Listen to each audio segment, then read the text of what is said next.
on the 26th day of October in 1937. And he died circa 1971. He was a Ugandan revolutionary and the leader of the Zanzibar Revolution of 1964, the same year Lucky Dube was born. He was only 33 years. My brother, my sister, today there is something interesting we need to look at, and I need you to come along. Oh my God.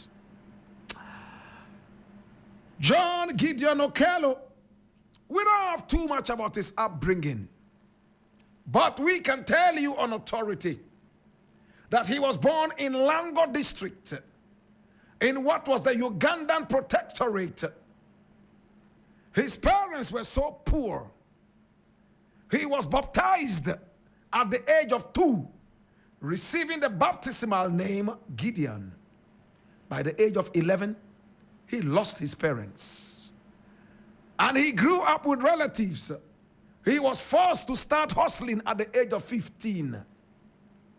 He left and set out on his own and found work in several places within the British East Africa. Oh my God. He went to Kenya. He went all the way to Tanganyika, just looking for a job. At a point, he trained as a clerk. Then he became a gardener. Then he became a manservant. Then he trained as a bricklayer. Oh gosh. But in Nairobi, Kenya, he saw a beautiful girl that he liked.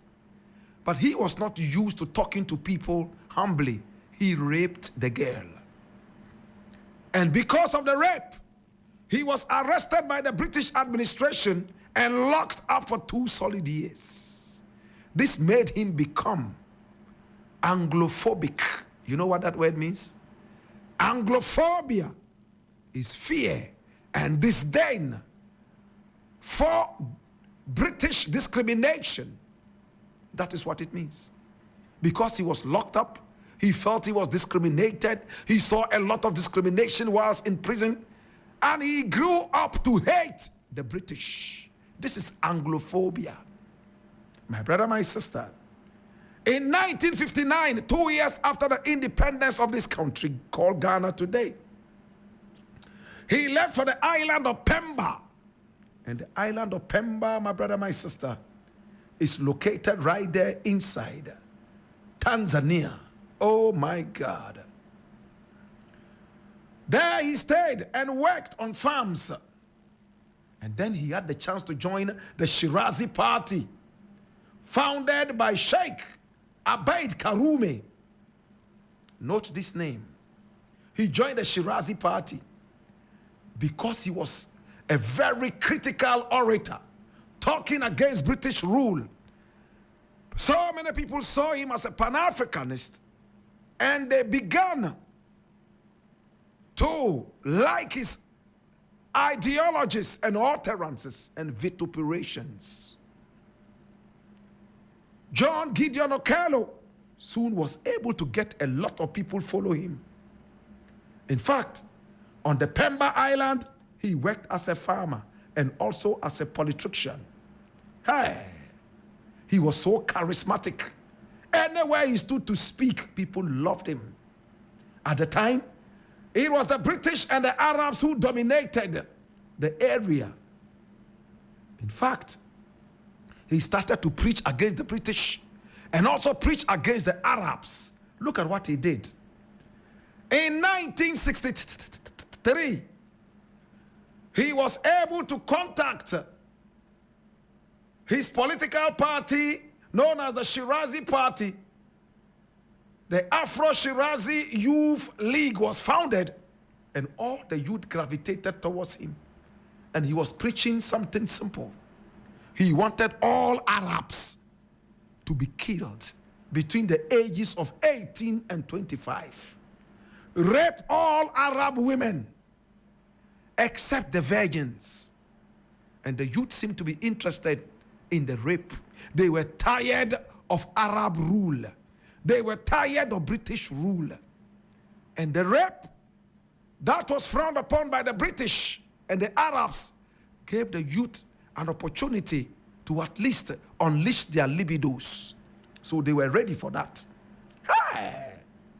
At the time, my brother, my sister, the youth all clamored around Okello. Now the army was required to hold themselves to the strict rules of Okello. Sexual abstinence except for rape. No raw meat and no alcohol. If you wanted to be part of his army, and here you can see some of his members there, you shouldn't drink alcohol. You shouldn't eat raw meat, which the Arabs liked so much. You should cook it, and you should stay away from sex. But having stayed away from sex for so long, there was an opportunity for them to rape Arab women, except the virgins and pregnant women, and kill the Arabs and also the British. On the 12th of January 1964, his actions came into full effect when Okello and his army, very ill-equipped, they didn't even have ammunition and weapons, but they had the numbers. They moved all the way and fought their way to the capital of Zanzibar, known as Stone Town at the time, where the Sultan lived. Even though they were poorly armed, Okello and his men surprised the police force of Zanzibar, and they took power. Coup d'etat! And they chased the Sultan away. They gave the Sultan an ultimatum to kill his own family, and after that kill himself, or else they will kill him. In this photo, you will see Okello and his soldiers training how to use sophisticated weapons at the time. They chased out the Sultan at the time, my brother, my sister, and he ran away to England. My brother, my sister, he was called Sultan Jamshid bin Abdullah. Oh my God. There was mass rape. The men who had stayed away from sex for so long, oh my God, they unleashed themselves on the Arab women, some British women, and raped them by heart. Killed men between the ages of 18 and 25. In fact, in just a few days, 20% of the whole population had fled, and over 2,000 to about 4,000 ethnic Arabs, Asians, and Comorians were slaughtered in cold blood. My brother, my sister, they destroyed property, homes, and so on and so forth. Hey, Okello won power, and he said he was now the field marshal of the country. He made his party's head, Abai Karume, and Abdurrahman Muhammad Babu, the prime minister and the vice president respectively. He himself was the leader of the nation. But the two leaders did not want to have anything to do with Okello because they knew he was too eccentric. He was unpredictable. He could do anything. They distanced themselves from him. My brother, my sister, that was how they got their independence in Zanzibar, chasing away the Sultan Jashmid and chasing away the British in one way or the other. Hey. Now Okello decided to enter into Uganda.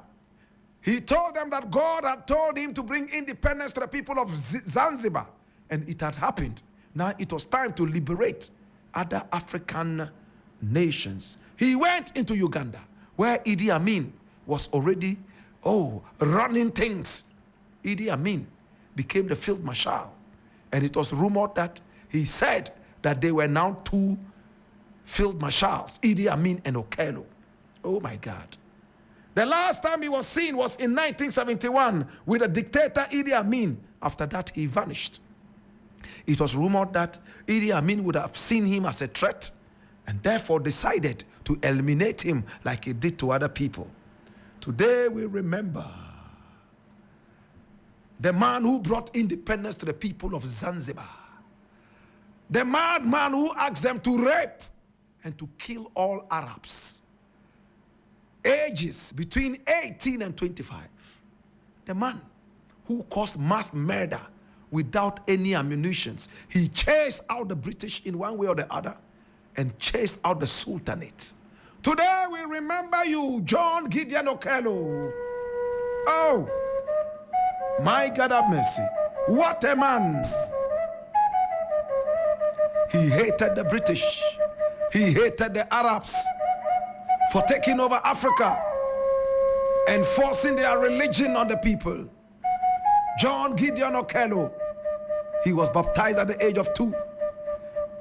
By the age of 11, he had lost both parents and he was an orphan. He struggled on the streets, but he rose to become president by force. Without even shooting one gun, he became president. The youth all rallied around him. He gave them an opportunity to unleash their libidos on the people who ruled them earlier. I'm talking about the Arabs, the Comorians, and the Asians. John Gideon Okello, certainly not a hero, but in Zanzibar, he is celebrated as a hero. John Gideon Okello, at least for bringing them independence. Today we remember you, and we ask you the burden of knowledge. Now that you know what to do be an annual mini about fe, Yazuna Kagare Mezaka Yidea Papango Bokaya Nang, Fifia Yanuka in our Banai, Delela and Jimasinga Berko, Nelela and Jimasinga Berry. It's been the African History Class.